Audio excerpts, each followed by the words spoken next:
सूबाई वज़ीर इत्तलाआत जान अचकज़ई साहब ने हमें ज्वाइन किया है। जान अचकज़ई साहब, बहुत शुक्रिया आपके वक्त के लिए। इंतहाई तशवीशनाक ये मामला है, दहशतगर्दी के वाक़यात में एक बार फिर इजाफा हो रहा है। बलूचिस्तान हुकूमत ने क्या अब तक हिकमत अमली बनाई है टैकल करने के लिए इस सिचुएशन को?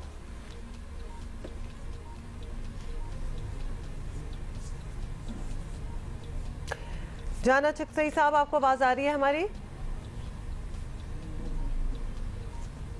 जी, अच्छा, इनको we will try to connect with इनसे हम दोबारा बात करते हैं। और टेंशन इसलिए भी है क्योंकि देखें, जब से इलेक्शन की डेट आई है, अब हमें पता है, पहले हमें लग रहा था कि कोई एक्टिविटी नहीं है ऑन दिस फ्रंट, लेकिन अब डेट आते ही नज़र आ रहा है कि अब इलेक्शन का वो जो एक फीवर होता है, समा है, वो बनना स्टार्ट हो जाएगा। लेकिन इन हालात में कैसे बनेगा लोगों का बाहर निकलना, बड़ी कांग्रीगेशंस होना। और तशवीशनाक बात यह है, जिस तरह आप बात भी करें, कि इलेक्शन की तारीख का ऐलान जिस दिन से हुआ है, उस दिन के बाद से ये दहशतगर्दी कार्रवाइयाँ बढ़ती जा रही हैं। और 3 और 4 नवंबर की रात को मियांवाली की एयरबेस पर दहशतगर्दों ने मुनज़्ज़म हमला किया। उससे पहले जिस तरह हमने आपको बताया, 3 नवंबर को पसनी और से उड़माड़ा जाने वाले सिक्योरिटी जान अचकज़ई साहब, आपको हमारी आवाज़ आ रही है?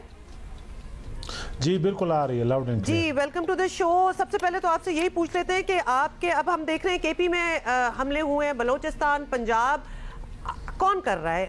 आपको क्या लगता है इसके पीछे क्या है? देखिए, इसका पैटर्न हमें मालूम है, पहली दफ़ा नहीं हुआ है। दो हमारे नेबर्स हैं जिनका एक होस्टाइल एजेंडा है, उनकी सोफिस्टिकेशन, अगर आप मिसाल देते मियांवाली का जो टारगेट सिलेक्शन है, जो इसका स्ट्रेटजिक इम्पैक्ट है, जो सोफिस्टिकेशन है, उसमें हमने माजी में भी देखा है कि ये इंडिया ही कर सकता है। वो एक मास्टरमाइंड है, इंडिया स्पॉन्सर है बेसिकली इस तरह वाक़यात का। दूसरी बात ये कि जो जिस तरह जो में अभी वाक़या हुआ 31 अक्टूबर को, इसमें तकरीबन जो 6 लोग थे वो सारे अफ़गान दहशतगर्द थे। अफ़गानिस्तान एक सेंचुरी है, बहरहाल वहाँ से लोग भेजे जा रहे हैं। 2 तरीके से वहाँ से हम पे हमले होते हैं। एक बॉर्डर पे होता है, बॉर्डर रीजन्स में होते हैं जो हमारे जवान शहीद होते हैं। दूसरे हमारे शहरों में भी वैसे वाक़यात हुए हैं जिसमें अफ़गान नेशनल्स हैं। इसी तरह जो उड़माड़ा का वाक़या है, वो अगेन जो है वो फ्रेंचाइज़ है, वो इंडिया के साथ भी उनके लिंक्स हैं, और इसी तरह अफ़गानिस्तान के साथ भी एक सेंचुरी का ताल्लुक़ उनका है। तो बेसिकली 2 होस्टाइल नेबर्स का एक होस्टाइल एजेंडा है जिसको हम फेस कर रहे हैं। सही। तो जान अचकज़ई साहब, अब जिस तरह हम ये जानने की भी कोशिश करें, आपने कहा कि एक सिलसिला आप लोग भी जानते हैं, एक बार फिर अब इसमें इजाफा हो गया है। और जिस तरह हमने देखा, इलेक्शन की तारीख का ऐलान जिस दिन से हुआ है, उस दिन से ये ज़्यादा जो सिचुएशन है वो बिगड़ती जा रही है। तो फिर बलूचिस्तान हुकूमत, अगर पर्टिकुलरली बलूचिस्तान हुकूमत की बात की जाए, क्या स्ट्रेटजी, क्या हिकमत अमली अपनाई जाएगी, और मज़ीद कार्रवाइयों के लिए और छापे मारे जाएंगे, क्या एक्शन लिया जाएगा? देखिए, मजमूई तौर पे बलूचिस्तान एक सूबा नहीं है, एक रीजन है। यहाँ पे यानी महीने में हज़ारों इंटेलिजेंस बेस्ड ऑपरेशंस होते हैं, और अभी तक जो वाक़यात हैं वो इक्का दुक्का वाक़यात होते हैं, और बहुत रिमोट रीजन्स में होते हैं। मोस्टली जो है वो सिविलियंस होते हैं। अभी तुर्बत का भी वाक़या आपने देखा है जिसमें बहुत ही नेते मज़दूरों को टारगेट किया गया है। जो भी वाक़यात में मुलव्वस हैं उसके ख़िलाफ़ कार्रवाई करके उन्हें एलिमिनेट किया गया है। ये बहुत ही अभी रेयर हो गया है कि हमारे सिक्योरिटी फोर्सेस को टारगेट किया जा रहा है। जो आखिरी उड़माड़ा वाला इंसिडेंट है, बड़ा अनफॉर्चुनेट है, लेकिन इसमें बहुत ही वाज़ेह कमी आ गई है।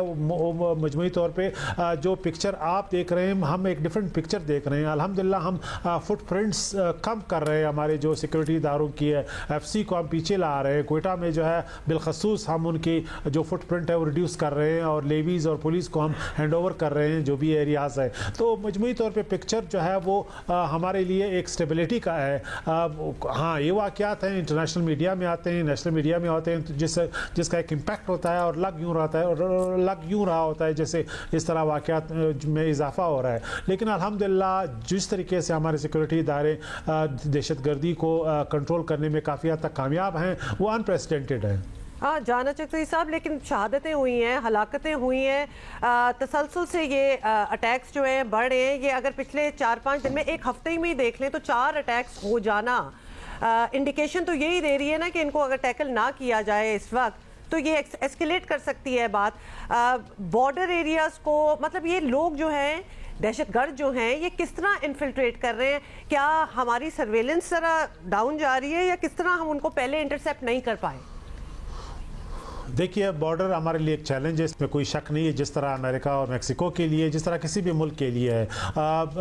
ये कोई छोटा बॉर्डर नहीं है। हमारे जब एक मुल्क के साथ रिलेशंस जो हैं वो अच्छे नहीं हैं, लाजमी बात है कि उनके फ्रेंचाइज ऑपरेट तो कर रहे हैं इस पूरे रीजन में, और फिर इनकी सेंचुरी है, वो एक अपॉर्चुनिटी ढूंढते हैं, टारगेट करते हैं और वापस विड्रॉ हो जाते हैं। और उनके जब तक आपके पास एक सेंचुरी है, ये वाक़यात बदकिस्मती से होते रहेंगे। कोई भी मुल्क जितना भी उसका सोफिस्टिकेटेड मशीन हो, एक तो ये आप जो मामला बता रहे हैं कि बैरून मुल्क से जो हो रहा है सो हो रहा है, लेकिन अंदरून मुल्क मौजूद दहशतगर्दों के जो सहूलतकार हैं उन पर भी नजर रखना बहुत बड़ा चैलेंज है आप लोगों के लिए। देखिए, पहली बात ये कि मैं इस बात का कायल हूँ कि जब आप अपने शहरों में, अपने गाँव में दहशतगर्दी से लड़ेंगे तो ये इफेक्टिव स्ट्रेटजी नहीं है। प्रोएक्टिव स्ट्रेटजी यही है कि you take the fight to the enemy. ये इंपॉर्टेंट चीज़ है। अभी हमने ये सोचना है कि हमने इस होस्टाइल एजेंडे को फेस करने के लिए हम आगे बढ़ के क्या कर सकते हैं। हम अपने शहरों में रीइंफोर्स नहीं कर सकते। जब एक दहशतगर्द आपके शहरों में घुस जाता है तो फिर उसके लिए बड़ा मुश्किल होता है सिक्योरिटी इदारों के लिए कि उसको कंटेन किया जा सके। इंटेल प्रोएक्टिव यानी कोऑर्डिनेशन और रिएक्शन यही है कि वी गो आफ्टर देम, और उसका मतलब ये है कि अक्रॉस द बोर्ड हमें जाना पड़ेगा, चाहे वो पाकिस्तान के बॉर्डर्स हैं और चाहे आउटसाइड बॉर्डर्स हैं। राइट। अच्छा, ये फाइनली ये भी बता दें, ये गैर मुल्की इनखला का मामला कहाँ तक पहुंचा, क्योंकि डेडलाइन के बाद आज 6 दिन हो गए हैं, आज 6 है। अल्हम्दुलिल्लाह बड़ा स्मूथली ये प्रोसेस जारी है, और पूरे मुल्क में आपको पता है तकरीबन केपी और बलूचिस्तान के रास्ते जो अफ़गान गैर कानूनी तारिकीन वतन है उनकी तादाद तकरीबन 2,12,000 से ज़्यादा हो गई है। चमन के रास्ते भी हमारी कैपेसिटी तकरीबन हर रोज़ 7,000 के करीब हम लोगों को प्रोसेस कर रहे हैं। और जो अभी बाकी रीजन से आ रहा है जिसमें सिंध और पंजाब भी शामिल है, ये आइंदा दिनों में और भी ये सिलसिला बढ़ेगा। तो अल्हम्दुलिल्लाह हमारे तमाम जो इदारे हैं वो फोकस है, मल्टी एजेंसी कोऑपरेशन और कोऑर्डिनेशन है, तो ये बड़ा स्मूथली हो रहा है। बहुत बहुत शुक्रिया आपका। सूबाई वज़ीर इत्तलाआत जान अचकज़ई साहब हमारे साथ मौजूद थे।